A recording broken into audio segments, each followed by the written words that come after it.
तो चलिए बात करते हैं 13 से 15 जून तक इटली में चल रहे G7 शिखर सम्मेलन की। जी हाँ, ये भव्य आयोजन चल रहा है और इसमें शामिल होने के लिए प्रधानमंत्री नरेंद्र मोदी इटली पहुंच चुके हैं। तो क्या है G7? भारत इसका सदस्य न होने के बाद भी आखिर इसमें शामिल क्यों होता है?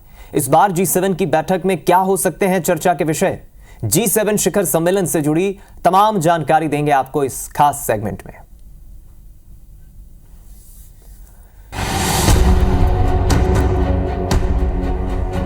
G7 यानी कि द ग्रुप ऑफ 7। जी हाँ, यही इसका फुल फॉर्म भी है।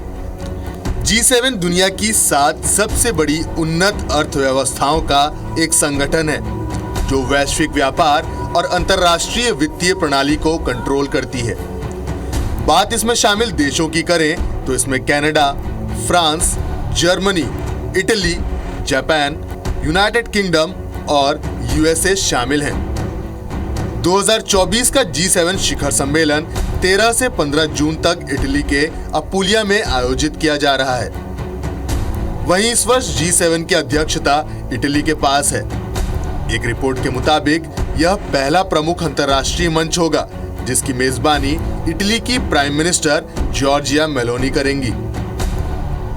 बात इस साल के G7 में होने वाले चर्चा के विषयों की करें तो इटली की सरकार का कहना है कि शिखर सम्मेलन में यूक्रेन और गाजा में युद्ध, अफ्रीका और प्रवास, आर्थिक सुरक्षा और आर्टिफिशियल इंटेलिजेंस पर अंतर्राष्ट्रीय सहयोग जैसे मुद्दों पर ध्यान केंद्रित होगा।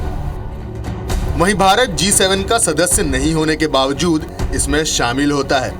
भारत G7 शिखर सम्मेलन में शामिल होने वाला एशिया का इकलौता देश है।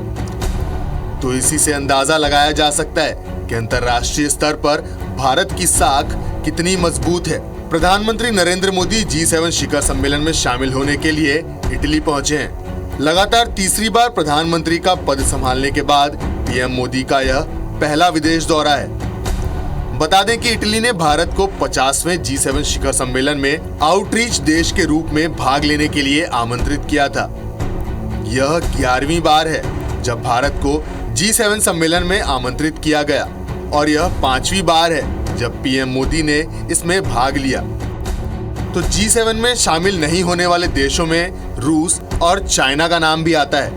बात रूस की करें तो शिखर सम्मेलन में रूस 1998 में शामिल हुआ था जिससे G8 बना। हालांकि 2014 में रूस ने क्रीमिया पर कब्जा कर लिया जिसके बाद रूस को इस ग्रुप से बाहर कर दिया गया।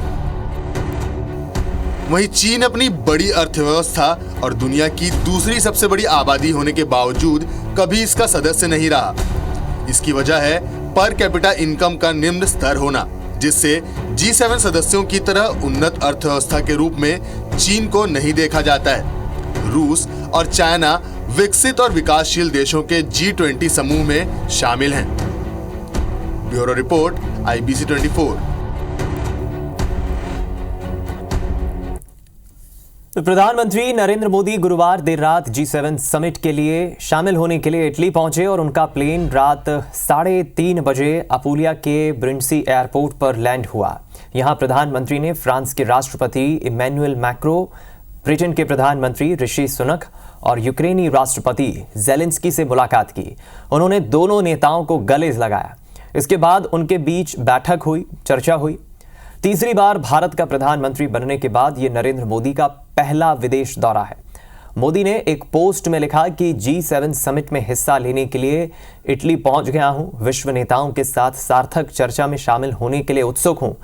साथ मिलकर हमारा विश्व कैसे आगे बढ़े और लक्ष्य वैश्विक चुनौतियों का कैसे सामना करे, ये हमारा लक्ष्य होगा। इसका समाधान करना और उज्जवल भविष्य के लिए अंतर्राष्ट्रीय सहयोग को भी बढ़ावा देना है। ये तस्वीरें आप देखिए, ज़ेलेंस्की को गले लगाते हुए पीएम मोदी जब अपुलिया पहुंचे और हवाई अड्डे पर इटली में भारत के राजदूत वाणी राव और अधिकारियों ने उनका स्वागत किया।